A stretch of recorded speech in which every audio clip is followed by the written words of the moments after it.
போட்டார்கள். பெருமக்களே, வாய்ப்பூட்டு சட்டத்தை போட்டார்கள். அவர் முதுகுளத்தூர்ல நிக்கையிலையும் சரி, ஸ்ரீவில்லிபுத்தூர்ல நிக்கையிலையும் சரி, இங்கே தென்னாட்டிலே தேவர் திருமகனுக்கு வாய்ப்பூட்டு சட்டம், வடநாட்டிலே திலகருக்கு வாய்ப்பூட்டு சட்டம் போட்டாங்க. 2 பேருக்கு தான் இந்தியாவிலேயே வாய்ப்பூட்டு சட்டம் போட்டா 2 வார்த்தை மட்டும் பேசுறதுக்கு தான் அனுமதி. 2 வரி பேசலாம். தேவர் போய் என்ன சொல்லுவார் தெரியுமா? நான் ஆதியிலே ஊமை இல்லை, வியாதியிலும் ஊமை இல்லை, பாதியிலே நான் ஊமையானேன்னு சொன்னாருங்க. இவ்வளவுதான் பேசினார். நான் ஆதியிலே ஊமை இல்லை, வியாதியிலும் ஊமை இல்லை, பாதியிலே ஊமையானேன், எனவே மஞ்சள் பெட்டிக்கு வாக்களியுங்கள். இவ்வளவுதான். மஞ்சள் பெட்டி அன்னைக்கு காங்கிரஸுக்கு சின்னம். இவ்வளவுதான் பேசுவார். தன் தொகுதியை விட்டுட்டாருங்க. தன் தொகுதியை விட்டு விட்டு தென் பகுதி பூரா போய் பிரச்சாரம் பண்ணுவாரு.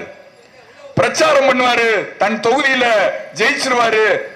1937 இருந்து 1962 வரை தன் தொகுதிக்கு காசே செலவழிக்காமல், நேரே சென்று ஓட்டு கேட்காமல் வெற்றி பெற்ற ஒரே தலைவன் இந்திய வரலாற்றிலேயே தேவர் திருமகன் என்பது தேசிய பணியாளர்கள்